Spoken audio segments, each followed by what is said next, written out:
Muy bien, 7 de la mañana con 9 minutos, amigos, gracias por estar con nosotros. Recalcamos nuevamente, les invitamos a observarnos a través de nuestra cuenta de YouTube, Unción TV. Allí nos pueden observar pues en vivo. Estamos en línea, sin retrasos en su transmisión. Queremos dar la bienvenida ya a nuestro invitado en esta mañana, José Chalco Salgado, analista político, sobre este cese de funciones que lamentablemente, mi estimado José, muy buenos días, gracias por estar con nosotros. Está dando mucho de qué hablar, hay fricciones evidentes o las va a haber dentro del movimiento Alianza País y por supuesto esto perjudica a los ecuatorianos también al pues no tener un vicepresidente con funciones, ¿no? ¿Qué va a hacer? Se pregunta la gente. José, buen día. Buen día, qué gusto poder estar en este espacio y un saludo a los televidentes. Yo creo que es fundamental destacar de que este momento y esta coyuntura actual que vive el país no es una coyuntura fácil, es un momento difícil, es un momento de tensión política en donde obviamente los efectos y lo que suceda en posterior pues va a generar circunstancias que se materializarán en la realidad incluso económica del país, porque obviamente la estabilidad política marca mucho de la pauta de la estabilidad económica más allá de la realidad que pueda existir. Ahora, estas decisiones del presidente, muchas de las personas también de los ecuatorianos, de acuerdo al vicepresidente, se deben a lo que le ha dicho la oposición, es decir, él pues me dice, ¿no?, que por ejemplo los Bucaram, porque por allí va la polémica, le dicen a Lenín Moreno, a ver, tú tienes que hacer esto. ¿Usted cree que es así o no? Yo creo que sería muy delicado sostener de que el presidente de la República... Dicho por el vicepresidente, ¿no? Exacto, pero sería muy delicado sostener que el presidente de la República tenga que asesorarse en grupos de la oposición para poder actuar dentro de lo que él considera son sus atribuciones. No podemos olvidar dos panoramas, mi estimado Wilmer, que hay que tenerlo muy presente. Cuando se hacían las primarias en Alianza País para poder determinar quién va a ser el candidato presidencial por Alianza País, siempre estuvo en discusión el que tenga un mejor escenario político y una mejor posición política dentro del bloque. Y ahí estaba entonces el presidente actual de la Asamblea, estaba Lenín Moreno y estaba el vicepresidente actual de funciones. Y eso ya es algo que no se puede dejar de lado. Siempre estuvo en cuestionamiento la figura del actual vicepresidente y yo no creo que sea una cuestión estrictamente de momento o de esta temporada. Más bien, siempre se tuvo claridad en que no era la imagen más rentable para liderar el proceso político que pasamos de la presidencia de la República, porque hay algo más que se tiene que analizar en el contexto. Y Lenín Moreno fue electo bajo un proceso de primarias internas dentro del bloque de país, en lo posterior por la propia población ecuatoriana, y eso sería desacreditar a la población mayoritaria, diferencia mínima, pero mayoritaria, que votó a favor del proyecto político de Alianza País. Y eso no puede suceder, porque sería decir los ecuatorianos también votaron por alguien que no tiene la capacidad suficiente de tomar decisiones, y yo creo que ese no es el contexto. Ahora, está difícil de los 74 asambleístas y quienes siguen al partido de gobierno Alianza País y Lenín Moreno, que es el presidente del movimiento Alianza País. Por ejemplo, Gabriela Rivadeneira, a través de comunicados en su red de Twitter, decía de que hay que estar alertas quienes son, utilicemos el término, hinchas de la Revolución Ciudadana y a estar movilizándose. Es un término bastante fuerte. Mientras que, por otro lado, Lenín Moreno decía, en cambio, no pasa nada, estamos tranquilos, vamos a revolucionar la revolución. Yo creo que aquí hay que notar algo también.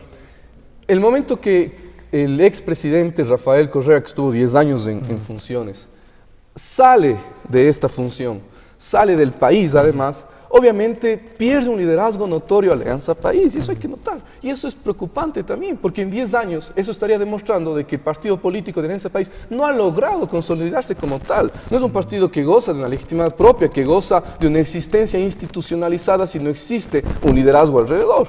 Porque se puede demostrar claramente que Alianza País empieza a fraccionarse, a dividirse, pero a tal nivel de que no es únicamente disidencias mínimas. Está demostrándose de que si usted no está a favor y en la línea de un consentimiento, pues obviamente viene el castigo, la rigurosidad y la división. Eso está demostrando en consecuencia, insisto, de que no hay una unidad interna alrededor de Alianza País y que únicamente dependía del liderazgo protagónico, por supuesto, legitimado, por supuesto, pero que lo hacía una persona, que era Rafael Correa. Lo que siempre decíamos, eso es muy peligroso porque no se dejaría una visión de sostenibilidad y viabilidad a futuro del partido Alianza País, en donde haya un proyecto político consolidado. Eso por un momento, y por otro momento también respecto de lo que comentábamos del Poder Legislativo y la Asamblea y qué es lo que sucedía con los asambleístas. Hay que notar de que el CAL, el Consejo de Administración de la Legislatura, se equivoca porque ellos tenían la oportunidad protagónica de poder haber realizado el juicio político al vicepresidente Glass y lo cerraron, lo clausuraron, imposibilitaron,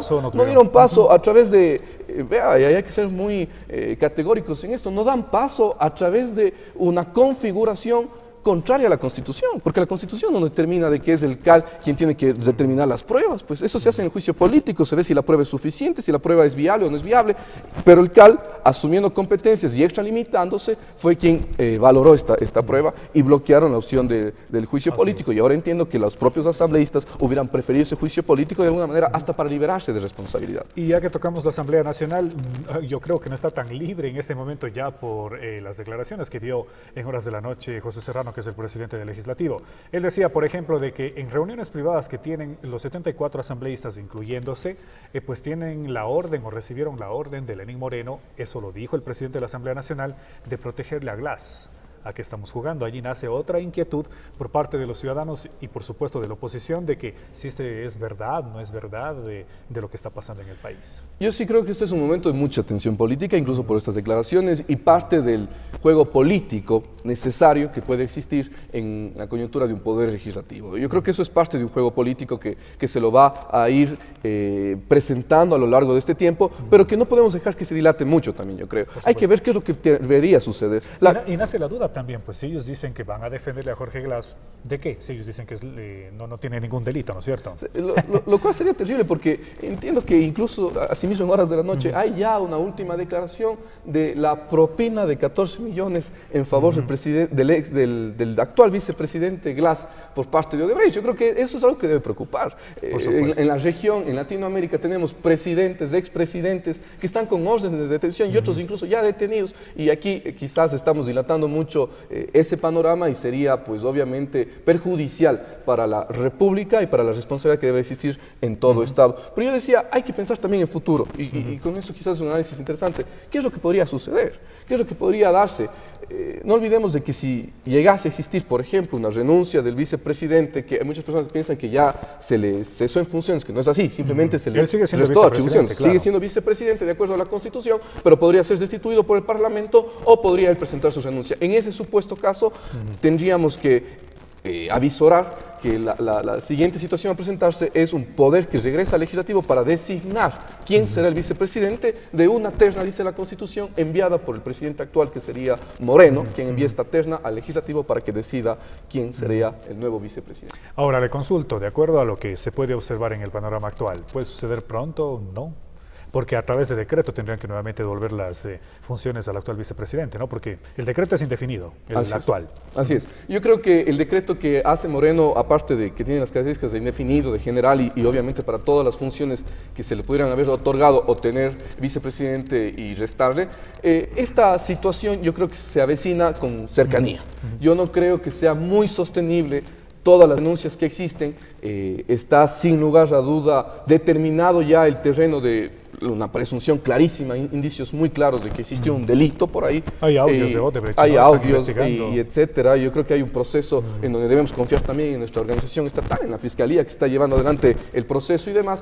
Y en esa circunstancia, al estar cercado con una serie de indicios delictuales, pues ya este hecho, yo creo que se avecina con mucha cercanía ya una situación en la que el vicepresidente podría dejar o ser cesado en funciones por estos años. En uno de los temas que sin duda todo el país está de acuerdo, cada uno de sus ciudadanos, es de lo que ha dicho el presidente de la República, de que sin duda, en el caso de Odebrecht, cada institución estatal, en este caso la justicia, debe tener su propia voz y voto, ¿no? Su propia voz y voto y decir qué es lo que pasa. Nadie tiene que meterse en ese asunto, por así decirlo. A mí me parece muy interesante. Es algo a lo que no nos tenían acostumbrados los últimos 10 años. Y yo sí tengo que ser aquí muy categórico. Y el Ejecutivo por su lado y que la justicia haga su vea, trabajo, usted, ¿no? Si recuerda, hasta hace poco los sábados era un espacio de la fuente de determinación de qué es lo que debe realizar una y otra autoridad, independientemente de qué poder sea. Hoy el presidente ha dicho: yo no voy a hablar ni en favor ni en contra, porque obviamente, como así es en la vida republicana, la posición de un ejecutivo puede ser muy influyente sobre otros poderes. Así es, en todo caso, cada uno de los ciudadanos, de los ecuatorianos, a estar alertas. Muchos han dicho, a mí si no trabajo no me afecta en nada, es posición de cada uno, pues no, pero sin embargo hay que estar alertas y pues nada, esperar a ver qué es lo que pasa en los próximos días. Gracias, José, por estar en esta mañana. Bien, con nosotros José Chalco Salgado, analista político, en esta mañana pues dándonos un enfoque político y analítico sobre todo de este cese de funciones en el tema del encargo, lo que tiene que hacer el vicepresidente de la República, porque Jorge Glass clarito lo dijo en sus declaraciones, él sigue siendo presidente constitucional vicepresidente de la República del Ecuador por voto popular. Y está bien, así lo es. Nos despedimos, amigos. Aquí termina ya la parte informativa. Muchas gracias por estar con nosotros. Nos vemos el día lunes a las 6:30 con más detalles. Muy buenos días.